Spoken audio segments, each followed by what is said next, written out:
मी जे काही नारा बोलेल त्याच्यानंतर तुम्हाला सेवा सेवा म्हणायचं आहे जोरात. माईक बाजूला ठेवतो आणि बोलतो. माझ्यापेक्षा जोराचा आवाज आला पाहिजे तुमचा. ठीक आहे.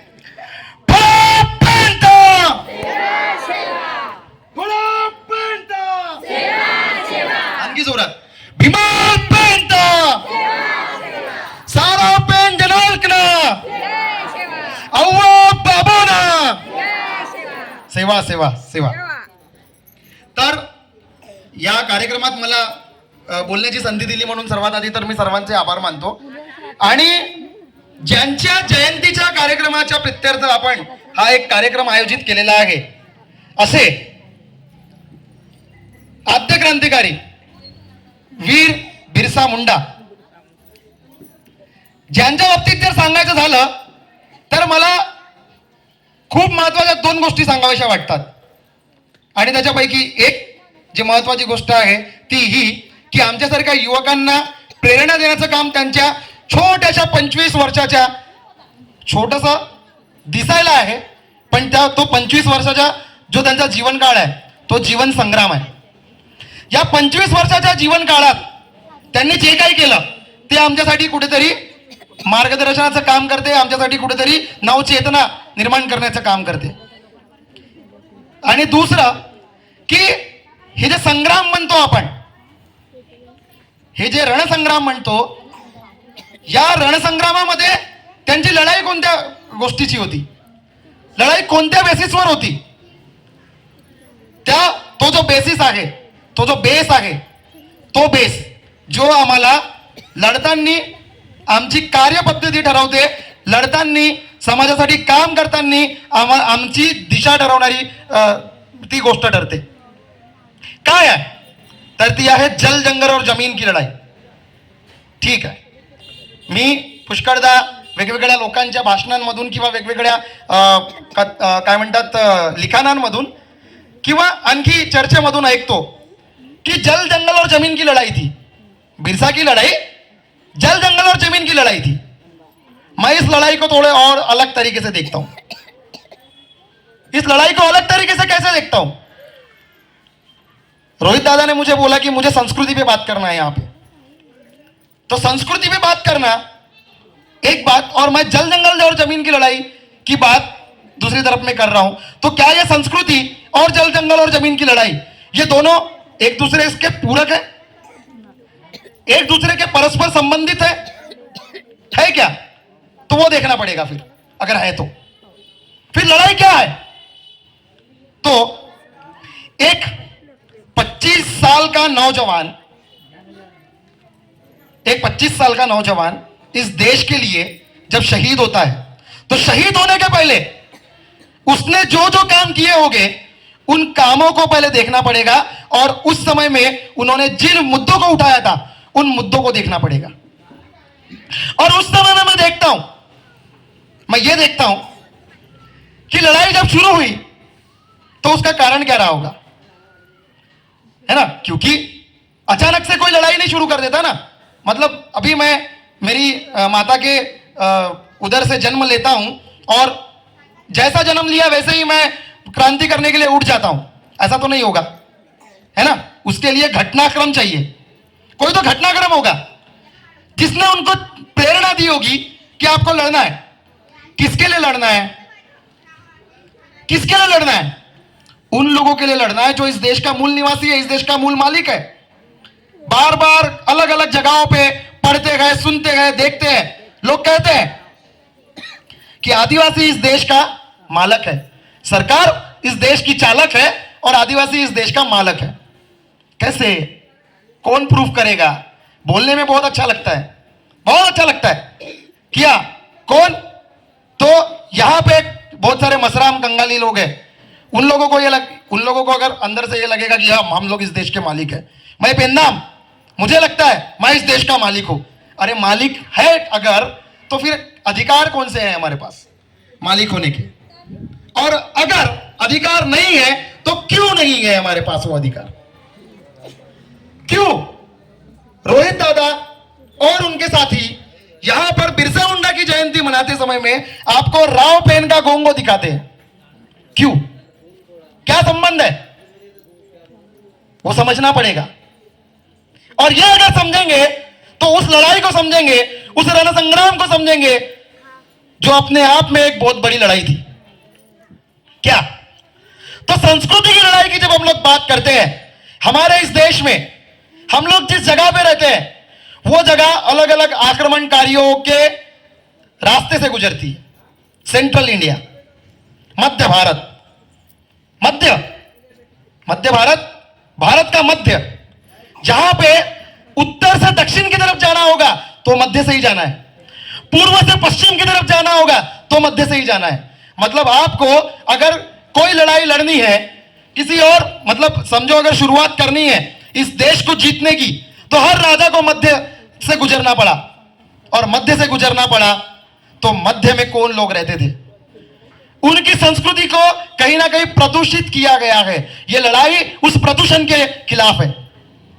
समझना है इस चीज को। यह जो लड़ाई है वीर बिरसा मुंडा की, यह लड़ाई सिर्फ उनके जन्म से शुरू नहीं होती है। यह लड़ाई उनके जन्म से पहले की है। यह लड़ाई बाबूराव शेरमाके की लड़ाई है। यह लड़ाई रानी दुर्गावती की लड़ाई है। यह लड़ाई संग्राम शाह मड़ावी की लड़ाई है। यह लड़ाई शंकर शाह रघुनाथ शाह मड़ावी की लड़ाई है। यह लड़ाई उन सब लोगों की है जिन लोगों ने अपने देश के लिए, अपनी संस्कृति के लिए, अपनी जल जंगल और जमीन के लिए शहादत स्वीकार की। यह लड़ाई उन लोगों की लड़ाई है। और क्या प्रदूषण? कैसा? किस चीज का प्रदूषण?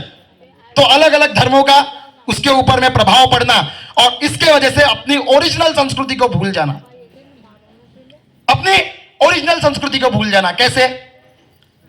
मैंने शुरुआत की बिरसा मुंडा के नाम से, और मैं सांस्कृतिक प्रदूषण की बात कर रहा हूं। उसको मैं बिरसा मुंडा से कैसे जोड़ता हूं? तो मैं ऐसे जोड़ता हूं कि जब जल जंगल और जमीन की बात करनी थी तो उसके लिए केनिया के एक राष्ट्रपति, एक्स राष्ट्रपति जोमो केनियाटा, राष्ट्रपति का नाम जोमो केनियाटा, केनिया के राष्ट्रपति थे। उनका स्टेटमेंट है, आपको बताना चाहूंगा उनका स्टेटमेंट। और स्टेटमेंट है, जब अंग्रेज हमारे देश में आए तब हमारे पास जमीनें थी। जब अंग्रेज हमारे देश में आए तो हमारे पास जमीनें थी और उनके पास बाइबल। अंग्रेज हमारे देश में जब आए तब उनके पास क्या थी? बाइबल। हमारे पास क्या था? हमारी जमीनें। उन्होंने हमारे पास आए, हमको आंखें बंद करने को बोला, हमको आंखें बंद करने को बोला, और जब आंखें खोले तब हमारे हाथ में बाइबल थी और उनके हाथ में हमारी जमीनें। ये वो सांस्कृतिक प्रदूषण है। जिस सांस्कृतिक प्रदूषण के खिलाफ वीर बिरसा मुंडा लड़े, ये वो सांस्कृतिक प्रदूषण है कि जबरदस्ती से धर्म का परिवर्तन करवा के, अपनी संस्कृति को छोड़ के किसी और संस्कृति को अपनाना, किसी और के माता पिता को अपने माता पिता बताना, अपने माँ बाप को घर के बाहर निकाल के किसी और के माँ बाप को घर पे लाके बिठाना और ये बोलना कि आज से तुम हमारे माँ बाप हो। ये वो सांस्कृतिक प्रदूषण है। इस सांस्कृतिक प्रदूषण के खिलाफ जो लड़ाई थी वो लड़ाई जल जंगल और जमीन की लड़ाई है। तो ये लड़ाई पुरानी कैसे? ये लड़ाई पुरानी कैसे, ये अगर जानना है तो मेरे सारे दोस्तों को, यहां पे उपस्थित सभी माताओं को, सभी बहनों को, सभी भाइयों को मेरा यह कहना है कि आप लोगों को इतिहास पढ़ना पड़ेगा। क्योंकि मैं खुद नागपुर का प्रॉपर हूं, रहता देवलाबार में हूं, पर प्रॉपर मैं नागपुर का ही हूं। मेरे दादा जो थे वो ये इस मूवमेंट में काम करते थे, बाद में उनको नौकरी लगने की वजह से वो इस मूवमेंट से साइड हो गए। उन्होंने बातचीत में मुझे एक बार बताया था कि बोले बेटा, ये जो नागपुर है ना, ये नागपुर किसी गोंड राजा ने बसाया था। उस गोंड राजा का नाम सबको बख्त बुलंदशाह पता है ना? बराबर ना? उनका असली नाम कितने लोगों को पता है ना? राजा बादशाह नाम का हनुमान मंदिर हम लोगों को पता है, पर वो राजा बादशाह नहीं, वो राजा बख्त बुलंदशाह के हाथ से बना हुआ मंदिर है। ठीक है? उन्होंने मुझे बताया कि सीताबर्डी नहीं है, सित्ता बट्टी है। क्या है? सित्ता मतलब इमली, बट्टी मतलब बन। तो सित्ता था बन, जहां इमली का बन था, वो जगह को सित्ता बट्टी बोला गया था। जो अंग्रेजों को बोलना नहीं आया, इसलिए उन्होंने उसको सीताबर्डी बना दिया। स्पेलिंग पढ़ो कभी सीताबर्डी की, मुझे हंसी आती है। लोग सीताबर्डी बोलते हैं, उसकी स्पेलिंग है सीताबुल्डी, BULDI, है ना। लोग बोलते सीताबर्डी, किस तरीके से बोलते समझ में नहीं आता। मैं MSc, ठीक है, MSc हूं, इंग्लिश अच्छी खासी पढ़ने आती है। बताने का मतलब ये था, ये नहीं बता रहा हूं कि मैं इतना पढ़ा लिखा हूं। बताने का मतलब ये था कि इंग्लिश पढ़नी आती है। और इंग्लिश पढ़नी आती का मतलब ये कि R के लिए र इस्तेमाल होता है, L कभी इस्तेमाल नहीं होता। पर वहां पे सीताबर्डी को सीताबर्डी बोलते हैं लोग। क्यों बोलते हैं समझ में नहीं आता है, समझना पड़ेगा। सांस्कृतिक अतिक्रमण, सांस्कृतिक प्रदूषण, ये है। पांढरा बोडी, ये पांढरा बोडी, बोडी म्हणजे काय होते? बोडी म्हणजे तलाव, बोडी म्हणजे तलाव। इथं कुठेतरी तलाव आहे किंवा होता, जो गेला अतिक्रमणामुळे लोकांनी ते, है ना, ठीक आहे, त्याच्यावर जास्त नाही बोलत, पण आहे। गोंडी मध्ये या सगळ्या गोष्टीचे पुरावे आहेत, आमच्या लोकांकडे त्याचे पुरावे आहेत, आमच्या जुन्या लोकांकडे त्याचे पुरावे आहेत। पण आम्ही कितीदा त्यांच्याकडे बसून विचारलं की आमची संस्कृती काय है? बिल्कुल भी नहीं, कभी नहीं पूछा। हमने नई संस्कृति को अपनाया, हमने अलग धर्म को अपनाया, हमने अलग धर्म के रीति रिवाजों को अपनाया और अपने धर्म को भूल गए, अपने पुनेम को भूल गए, अपने रीति रिवाजों को भूल गए। और इसलिए आज जरूरत पड़ती है ऐसे कार्यक्रमों की, जिस कार्यक्रम में आप लोगों को राव पेन का गोंगो देखना है। मेरे ख्याल से जो पुराने लोग हैं उन लोगों ने राव पेन का गोंगो पहले देखा होगा, और बहुत सारे ऐसे लोग हैं जिन्होंने पहली बार राव पेन का गोंगो देखा होगा। हम लोग देखते हैं। मैं दादा ये बात बोलना चाहता हूं जो मैंने भुट्टी बोरी में बोला था, ठीक है। मैं ये बात इसलिए आप लोगों के सामने बोलना चाहता हूं क्योंकि हमारे जैसे बहुत सारे एक्टिविस्ट, उइके सर, हमारे जैसे बहुत सारे एक्टिविस्ट चमक धमक की दुनिया की तरफ में इस तरीके से, मतलब क्या बोलेंगे, उनका जो पड़ाव है, एक टाइप का झुकाव जो है, वो चमक धमक की दुनिया की तरफ में है। और इसलिए क्या होता है ना, वो लोग वो कैरेक्टर्स उठाने लगे हैं जो कैरेक्टर्स माइथोलॉजी में विलन है, जिनका हमसे लेन देन नहीं है। कुछ ऐसे कैरेक्टर्स हैं जो हमसे लेन देन नहीं है। हमारे पास में बताने के लिए भीमाल पेन है, हमारे पास में बताने के लिए रायतार जंगो है, हमारे पास में बताने के लिए कलीदाई है, हमारे पास में बताने के लिए तोंडाल मानको है। बताने के लिए हमारे पास में इतने सारे पेन जनाल है, उनको छोड़ दिया है। और कहां कहां से बड़े दांत वाले लोगों को उठा के लेके आते और बात करते उस पर। क्योंकि मैं बायोलॉजी पढ़ाता हूं, ठीक है, मैं जूनियर कॉलेज में लेक्चरर हूं और मैं बायोलॉजी पढ़ाता हूं। और बायोलॉजी पढ़ाता हूं तो मैं जब चार्ल्स डार्विन की थ्योरी पढ़ता हूं, उस थ्योरी में मैं देखता हूं कि एक पैलेंटोलॉजिकल एविडेंस करके एक बात। पैलेंटोलॉजिकल एविडेंस का मतलब होता है जीवाश्म। जीवाश्म म्हणजे काय? एखादा व्यक्ती मेला तर त्याला आपण गाडतो, बरोबर? गाडल्यानंतर जर त्याला काही वर्षानंतर 5, 10, 15 वर्षानंतर जेव्हा आपण ते खोदलं तर त्याचे कंकाल भेटतात, बरोबर ना? तर तो जो कंकाल आहे त्याला जीवाश्म म्हणू आपण, साध्या भाषेत समजायसाठी, बाकी वैज्ञानिक भाषा वेगळी आहे। तर सांगण्याचा उद्देश असा कि डायनासोर था तो उसके कंकाल मिले, पर वो बड़े दांत वाले जो लोग हैं वो तो आज तक नहीं मिले। थे, क्वेश्चन मार्क है, थे कि नहीं थे, और थे तो कहां थे, ये भी क्वेश्चन मार्क है। तो फिर हम वो माइथोलॉजी में नहीं घुसेंगे, हम वहां घुसेंगे जहां पे हम लोगों को ये समझना है कि मेरे घर में अगर मर्निंग हो रहा है, मेरी अगर शादी हो रही है, मेरी शादी हो गई है, मेरी शादी में, या आप में से बहुत सारे लोग ऐसे हैं जिन लोगों की भी शादी में 9 डेरी का मंडप डाला गया था। बराबर है क्या? बराबर है क्या? नहीं, मंडप 9 डेरी का नहीं था। अरे था या नहीं, हाँ या ना बोलो। देखो, मैं आप लोगों को एक चीज बताना चाहता हूं, मैं यहां पे भाषण नहीं दूंगा, ठीक है? मैं कन्वर्सेशन में बिलीव रखता हूं, मैं बात करने में विश्वास रखता हूं, ठीक है? तो आप बात करेंगे तो मैं बोल पाऊंगा, नहीं तो नहीं बोल पाऊंगा, ठीक है ना? हाँ, तो बताइए अब आप लोगों के, जिन लोगों की शादी हुई है या जिन लोगों ने कम से कम शादियां देखी है, उन ट्राइबल्स की शादियों में 9 डेरी का मंडप था कि नहीं था? हाँ। 9 डेरी का था। क्यों था 9 डेरी का? अगर मंडप डालना है तो 4 डेरी में भी चल सकता है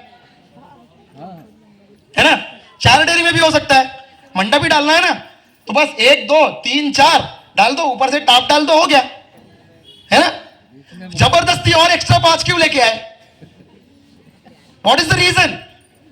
क्या कारण हो सकता है? कारण ढूंढना पड़ेगा। हमारे संस्कारों में, हमारे रीति रिवाजों में इन सब चीजों का कहीं ना कहीं एविडेंस दिया है। तो ये एविडेंस ढूंढने के लिए मैं एक और चीज बताना चाहूंगा कि हम लोग एंथ्रोपोलॉजिकल मतलब मानसशास्त्रीय दृष्टिकोण से जो रिसर्च होती है उन रिसर्चों पे भी काम करते हैं, और अपने गोंडी पुनेम का जो पुराना साइंटिफिक जो रीजन है उस पर भी काम करते हैं। तो जब मैं थोड़ा सा और पढ़ने लगा तो पढ़ते समय में मुझे एक गोंडी पाटा पढ़ने में आया मेरे, और वो गोंडी पाटा क्या था? गोंडी पाटा था सयुंग खंडाना गंडोदीप, नालुंग खंडाना अंडोदीप, नरुंग खंडाना धरती मंदा, सारू खंडाना सीरदीप, धरती राजाल संभू आंदूर, वेन राजालिर लिंगोरो, धरती राजाल संभू आंदूर, वेन राजालिर लिंगोरो, धरती दाई मुला आंदू, वेन दाई रायतार जंगोरो, धरती दाई मुला आंदू, वेन दाई रायतार जंगोरो, सबू जीवाणु पोएसियाना पेन मावा फड़ारो। क्या होता है इसका मतलब? इसका मतलब होता है सयुंग खंडाना गंडोदीप, गंडोदीप जो है वो 5 खंड का है। नालुंग खंडाना अंडोदीप जो अंगारा लैंड करके बोला गया है वो जो है वो 4 खंड का है, और ये 5 और 4 को मिला दे तो कितने होते हैं? 9 होते हैं। तो यहां पे मुझे मिला कि 9 देरी का मंडप क्यों? फिर मैं ठीक है यार, मेरे दादा ने परदादा ने ये कहानी बनाई होगी, ये सोचने लगा मैं। फिर इसका जियोलॉजिकल, जियोग्राफिकल या साइंटिफिक कोई प्रूफ है क्या? है। वो प्रूफ भी मिला। कैसे मिला? रिसर्च करोगे तो सब मिलेगा, ठीक है? और साइंस का स्टूडेंट होने के नाते किसी भी चीज पर अचानक से भरोसा नहीं करते हम लोग। तो फिर भरोसा नहीं हुआ, फिर क्या करना था? थोड़ी और रिसर्च की। रिसर्च में पाया कि एक व्यक्ति जिनका नाम था वेंकटेश आतराम, उन्होंने एक किताब लिखी थी हमारे जन्म के पहले, हम पैदा भी नहीं हुए थे तब से, जो सीनेट मेंबर थे बोलते हैं नागपुर यूनिवर्सिटी के, एक्स सीनेट मेंबर। उन्होंने एक किताब लिखी थी, वो किताब का नाम था गोंडी संस्कृति के संदर्भ, ठीक है? तो वो गोंडी संस्कृति के संदर्भ मेरे पढ़ने में आई, और जब मैंने वो पढ़ा तो पढ़ने के बाद में वहां पे एक रेफरेंस मिला एडवर्ड स्वेस का, ठीक है? एडवर्ड स्वेस सन 1825 में क्या बोलते हैं कि गोंडवाना लैंड नाम की कोई जगह थी, ठीक है? मैंने सोचा कि शायद उन्होंने अपने तरफ से कुछ तो भी बोला होगा। मैंने और थोड़ा सा रिसर्च किया। अब ये मेरी पर्सनल रिसर्च है, ये मेरी पर्सनल रिसर्च है, और वो क्या है? वो ये है कि अल्फ्रेड वेगनर नाम का एक व्यक्ति था जिसने कॉन्टिनेंटल ड्रिफ्ट नाम की थियरी दी। आप लोगों को भारी शब्द पता मतलब भारी पड़ेंगे ये शब्द, मैं बताता हूं, इसका मतलब भी बताता हूं, ठीक है? अल्फ्रेड वेगनर एक साइंटिस्ट का नाम था जिन्होंने कॉन्टिनेंटल ड्रिफ्ट की थियरी दी। कॉन्टिनेंटल ड्रिफ्ट का मतलब ये होता है कि जमीन जो है ना, ये जमीन एक दूसरे से ऐसे सटकर जुड़ी हुई है, ठीक है? और होता क्या है कि अचानक से जमीन में हलचल होती है, जिसको भूकंप वगैरह बोलते हैं हम लोग, है ना? तो भूकंप टाइप का कुछ होता है, और जिसके वजह से क्या होता है कि जमीन कभी उठ जाती है, ऊपर आ जाती है, कभी नीचे आ जाती है, कभी सरक जाती है, कभी साइड में जाती है ना? ये सब होता है, ठीक है? तो हुआ वैसा ही। अल्फ्रेड वेगनर ने ये थियरी दी कि चीज जमीन सरकती है, और क्या बोला बताता हूं। कांच का अगर प्लेट होगा, कांच का प्लेट, ठीक है, वो अगर टूट जाए तो अपन उसको फेविक्विक से जोड़ते हैं। बाकी लोग जोड़ते हैं कि नहीं? अपन जोड़ लेते हैं, अभी घर में अपन फेंक देते हैं कचरे में, अभी जोड़ते हैं।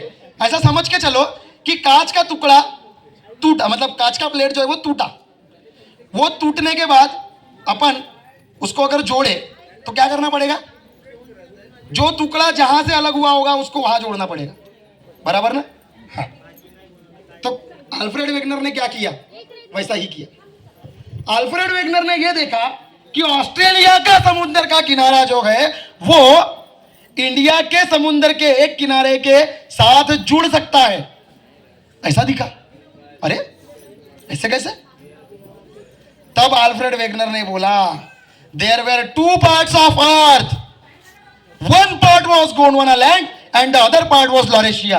क्या बोला अल्फ्रेड वेगनर ने? कि पृथ्वी के दो खंड थे, जिसमें का एक खंड था लॉरेशिया, दूसरा खंड था गोंडवाना लैंड। और ये जो गोंडवाना लैंड है, ये गोंडवाना लैंड 5 खंडों से मिलकर बना हुआ है। इसलिए बोला था संयुंग खंडाना गंडोदीप। संयुंग मतलब 5 खंडों का गंडोदीप, मतलब 5 खंडों का गोंडवाना लैंड। तब बोला था हमारे किसी पूर्वज ने, क्या बोला था? संयुंग खंडाना गंडोदीप। किसने प्रूफ करके दिया? ऑस्ट्रेलिया के साइंटिस्ट ने। क्या गोंडवाना लैंड था? गोंडवाना लैंड के 5 खंड कौन से? Australia, Australia, America, Africa, Antarctica और इंडिया का कुछ भाग। कितने हो गए? हो गए 5? हो गए क्या 5? ये प्रूफ मिला, ये प्रूफ मिला। बोलने का मतलब ये है कि हम लोग हवा में बात नहीं करते, हवा में बात करेंगे भी नहीं और करना भी नहीं चाहिए। क्यों? क्योंकि आपको जब इंटेलेक्चुअल बहस करनी है, आपको जब बुद्धिजीवियों के साथ बहस करनी है, तब आप लोगों के पास इन चीजों के प्रूफ होने चाहिए। और ये प्रूफ आपको बताता है कि आप इस देश के मालिक थे। अगर सुप्रीम कोर्ट ये बोलता होगा कि इस देश का मूल मालिक यहां का आदिवासी है, तो ये प्रूफ करने के लिए तुम्हारे पास चाहिए। तभी मैंने बोला था कि कंगाली, मसराम, खंडाते, पेंदाम, उइके कैसे प्रूफ करेंगे इस देश के मालिक थे करके? कैसे प्रूफ करेंगे? और ये प्रूफ करने के लिए आप लोगों को अपने संस्कृति को बचाकर रखना बहुत जरूरी है। इसलिए रावपेन का गोंगो करना जरूरी है बिरसा मुंडा जयंती के उपलक्ष्य में। कुछ लोगों को यह कर्मकांड लग सकता है, कुछ लोगों को लग सकता है, बोलते हैं हमारे कुछ भाई बोलते हैं कि आप ये कर्मकांड कर रहे हो, क्या जरूरत है एक व्यवस्था से निकल के दूसरी व्यवस्था में घुसने की? तो उनको ये बताया ये एक व्यवस्था से निकलकर दूसरी व्यवस्था में घुसना नहीं है, ये अपनी व्यवस्था में वापस लौटना है। ये वहां लौटना है जिस घर को तुमने छोड़ दिया था, उस घर में तुम वापस जा रहे हो। ये वो चीज है, ये कोई नई व्यवस्था स्वीकारना नहीं है। हाँ, प्रेजेंटेशन है तो है, लोगों ने प्रेजेंटेशन किया तो तुमने क्वेश्चन मार्क नहीं किया, हमने प्रेजेंटेशन कर दिया तो आफत आ गई तुम पे, है ना? मैं मेरे गोंडी पुनेम को अलग तरीके से समझा रहा हूं, मैं मेरी व्यवस्था को अलग तरीके से समझा रहा हूं, मैं मेरी संस्कृति को अलग तरीके से समझा रहा हूं। तुमको क्या दिक्कत है? समझना है तो समझो, नहीं तो तेल लगाओ। क्यों? समझना है तो समझो, नहीं तो तेल लगाओ। और यह करना जरूरी इसलिए भी है क्योंकि संविधान की कलम 340, संविधान की कलम 341 और संविधान की कलम 342, ये 3 कलम आरक्षण के ऊपर भाष्य करती है। Article 340, article 341 and article 342। अब एक और चीज बताता हूं, मैं एलएलबी कर रहा हूं, फाइनल ईयर में हूं, और यह बताना जरूरी समझता हूं। वो इसलिए क्योंकि हम लोगों को ये जो आरक्षण मिला है ना, आरक्षण जिसपे आए दिन लोग बहस करते हैं, जिसमें हर एक दिन के आड़ लोग बोलते हैं आरक्षण की वजह से हमारा नुकसान हुआ है। क्यों जयश्री भाई? ये मेट्रो सिटीज में ज्यादा होता है। मेट्रो सिटीज में अब हम लोग, मतलब हमारा जो ग्रुप है वो पढ़े लिखों का ग्रुप है, तो कई बार क्या होता है जो अनारक्षित वर्ग के लोग हैं, जिनको आरक्षण नहीं है, वो लोग बहुत बार हम लोगों को क्वेश्चन मार्क करते हैं, अबे तुम्हारे वजह से हमारी नौकरी गई, हम लोग को नौकरी नहीं लग रही है, ऐसा वैसा बोलते हैं वो लोग। तो आरक्षण को समझना जरूरी था इसके लिए। और आरक्षण को समझना अगर जरूरी था तो क्या समझना है उसमें? बहुत सारी चीजें समझना है। समझना यह है कि अगर सीडाम दादा को मैं ये बोलूं कि दादा आप लोगों को, ये इतने सारे लोग हैं, ये यहां जो है ना, ये इतने सारे लोग हैं, इन लोगों में से 10 लोगों को चुनना है, जिन लोगों को मैं 10-10 हजार रुपए बांटने वाला हूं। क्या बोला मैंने? क्या बोला? सीडाम दादा को मैंने ये बोला कि दादा आपको इन सब लोगों में से 10 लोग ऐसे चुनने हैं जिन लोगों को मैं 10-10 हजार रुपए बांटूंगा। ठीक है, तो दादा क्या करेंगे? दादा अगर अच्छे होंगे, अच्छे ही है मेरे दादा पर एक बात के लिए बोलता हूं, ह्यूमन मेंटालिटी है, कभी भी चेंज हो जाती है, ठीक है। तो दादा अगर अच्छे हैं तो दादा क्या करेंगे? जो एकदम जरूरतमंद लोग हैं, बहुत जरूरतमंद, ऐसे 10 लोगों को चुनेंगे, बराबर। लेकिन अगर दादा के मन में ये कपट है कि नहीं, क्या मुझे वो लोग चुनने हैं जिनसे मुझे फायदा होगा, मुझे वो लोग चुनने हैं जो मेरे करीबी है, या तो सबसे पहले तो मेरे रिश्तेदार हैं, एक रिश्तेदार खत्म हुए तो फिर मेरे एकदम क्लोज वाले दोस्त, वो खत्म हुए तो दोस्त, फिर जो रिश्तेदार है उनके दोस्त, और फिर अगर बचा कुचा कोई तो फिर और देखेंगे कोई पहचान का है क्या तो उसको दे देंगे। इसका मतलब क्या हुआ? इसका मतलब क्या हुआ? इसका मतलब पक्षपात हुआ। आरक्षण क्या बोलता है? आरक्षण ये बोलता है कि अगर श्रीराम दादा को वो 10 लोग चुनने हैं तो वो 10 लोगों में से आप लोगों को 7 लोग ऐसे चुनने होंगे। क्या बोला? 7 लोग। ये नियम अगर बता दिया उनको कि 7 लोग आपको ऐसे चुनने हैं जो बहुत ज्यादा जरूरतमंद है, उसमें से 2 लोग पांडरा बोली के होने चाहिए, उसमें से 2 लोग फुटाड़ा के होने चाहिए, उसमें से 2 लोग कतकिया के होने चाहिए, और उसमें से एक व्यक्ति जो है वो किसी पिछड़े, मतलब जिसके घर में व्यवस्था नहीं होगी किसी चीज की, उसको चुनना है। तो ऐसे ही चुनना पड़ेगा। आरक्षण यही है, आरक्षण यही है। आरक्षण यह बोलता है कि जो सबसे ज्यादा जरूरतमंद लोग हैं, जो मुख्य प्रवाह में आए नहीं, उन लोगों को आपको क्या करना है? उन लोगों को आपको रिप्रेजेंटेशन देना है, रिजर्वेशन नहीं। It is not a reservation, it is a representation. ये रिजर्वेशन नहीं है, ये आरक्षण नहीं है, ये प्रतिनिधित्व है। प्रतिनिधित्व का मतलब होता है कंपलसरी अपॉइंटमेंट, लेना ही पड़ेगा, लिया नहीं तो डंडे पड़ेंगे पीछे। ये है रिप्रेजेंटेशन, ये है आरक्षण, जिसको लोग क्या करते हैं? बताते हैं कि आरक्षण की वजह से हमारा नुकसान हुआ वगैरह वगैरह वगैरह, है ना? वही पूछने वाला था मैं, ठीक है। ये एक्चुअली शुरुआत में ही पूछने वाला था कि बोलना कितना टाइम है, क्योंकि बोलने के लिए मेरे पास इतना सारा होता है कि मैं आप लोगों को पूरा अभी फर्स्ट टाइम है बिल्कुल नहीं। मैं ये सोच रहा हूं कि अगली बार मुझे बुलाओगे कि नहीं, इसलिए एक बार में ही दे दो पूरा का पूरा चलो ठीक है। तो ये तो रिप्रेजेंटेशन की मैं बात कर रहा हूं, इसको समझना जरूरी है। और जो बिरसा मुंडा की जल जंगल और जमीन की जो लड़ाई की मैं बात कर रहा था, उस लड़ाई के लिए दादा आपकी परमिशन से एक ये विषय मैं जरूर लेना चाहता हूं, और वो विषय ये है कि हम लोग बहुत बार अलग अलग क्रांतिकारियों की, अलग अलग हमारे महान व्यक्तियों की जयंती, पुण्यतिथि वगैरह वगैरह सब सेलिब्रेट करते हैं, लेकिन होता क्या है पता है क्या? जो मैं देखते आया हूं 2016 से इस फील्ड में काम कर रहा हूं, 15-16 से, जब मैं यहां पढ़ता था तब से अब मैं पढ़ा रहा हूं तब तक, और आगे भी ये काम कंटिन्यू चल ही रहा है। मैं देखता क्या हूं? देखता ये हूं कि लोग कार्यक्रम में आते हैं, डांस देखते हैं। बहुत सारे लोग ऐसे होते हैं जो सिर्फ डांस देखने ही आते हैं, बहुत सारे लोग ऐसे होते हैं जो सिर्फ डांस देखने आते हैं, डांस देखते हैं, उनको क्या लगता है पता नहीं, और देखकर वो चले जाते हैं। ठीक है, यहां प्रबोधन करने के लिए हमको शौक नहीं है कि हम लोग इतने दूर से आते हैं, हमारे पैसे खर्च करके आते हैं, तो हम लोग इसलिए नहीं आते कि हमको मतलब पागलपन लगा हुआ है। पागलपन तो है, पर वो पागलपन पैसे खर्च करने का नहीं है, वो पागलपन है तुम लोगों के लिए मरने का, तुम लोगों के लिए लड़ने का। डायरेक्ट मरने का नहीं, मरेंगे पर लड़ के मरेंगे, फुकट की जान नहीं है ना, लड़ के मरेंगे, मरेंगे तो तुम लोगों के लिए है ये सब। तो ये जो विषय है, जिस विषय पे मैंने बोला कि मैं बोलना चाहता हूं, वो विषय ऐसा है कि अब अपने यहां नागपुर में अधिवेशन होने वाला है। ठीक है, अधिवेशन जो विंटर वाला जो है, ठंडी वाला, वो हमारे यहाँ होता है, हर साल होता है। और हर साल क्या होता है, हमारी एक ही मांग रहती है, कभी चेंज ही नहीं हुई, ज्यादा चेंज ही नहीं हुई। मैं बताया ना, मैं पढ़ रहा था तब से, अब पढ़ा रहा हूं तब तक, मैं एक ही चीज देख रहा हूं, और वो चीज क्या है ताई बताऊं? वो ये है, बोगस हटाओ।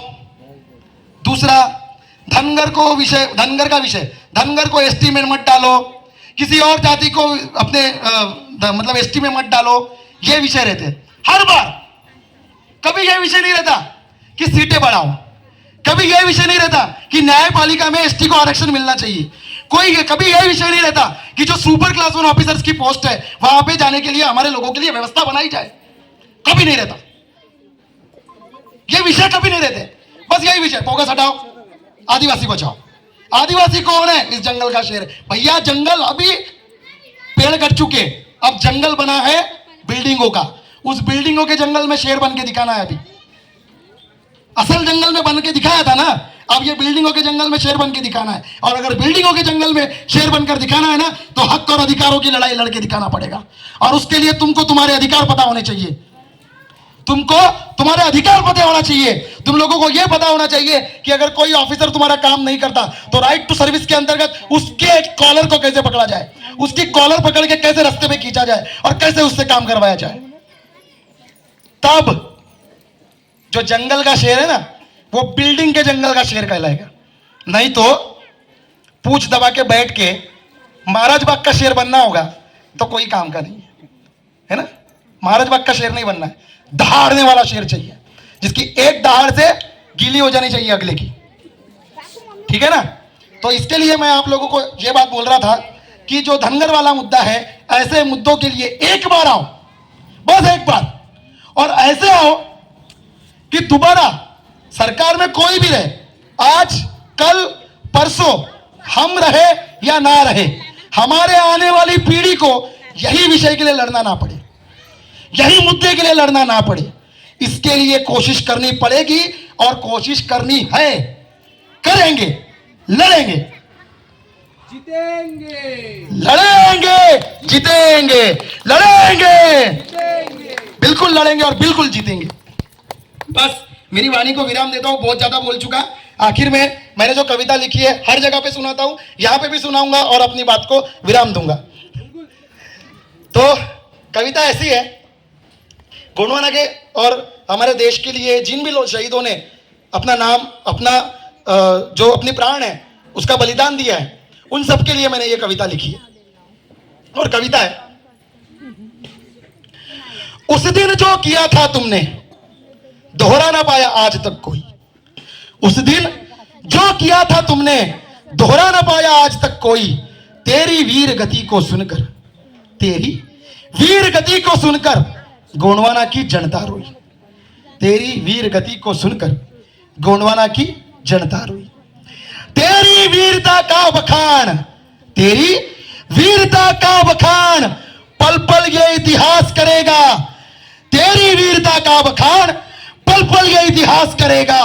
जब जब होगा वीरों का स्मरण, जब जब होगा वीरों का स्मरण, तुमको भी वो याद करेगा।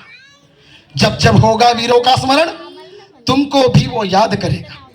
शब्दों में भी न वर्णित हो, शब्दों में भी न वर्णित हो, ऐसी तेरी वीर गाथा है। शब्दों में भी न वर्णित हो, ऐसी तेरी वीर गाथा है। और तेरी उस वीरता के आगे, तेरी उस वीरता के आगे यह सोडुम शीश झुकाता है, यह सोडुम शीश झुकाता है, यह सोडुम शीश झुकाता है। सुरवे सेवा, सुरवे पड़ाबेन, सुरवे गोंडवाना। जय सेवा, जय भीम, जय संविधान।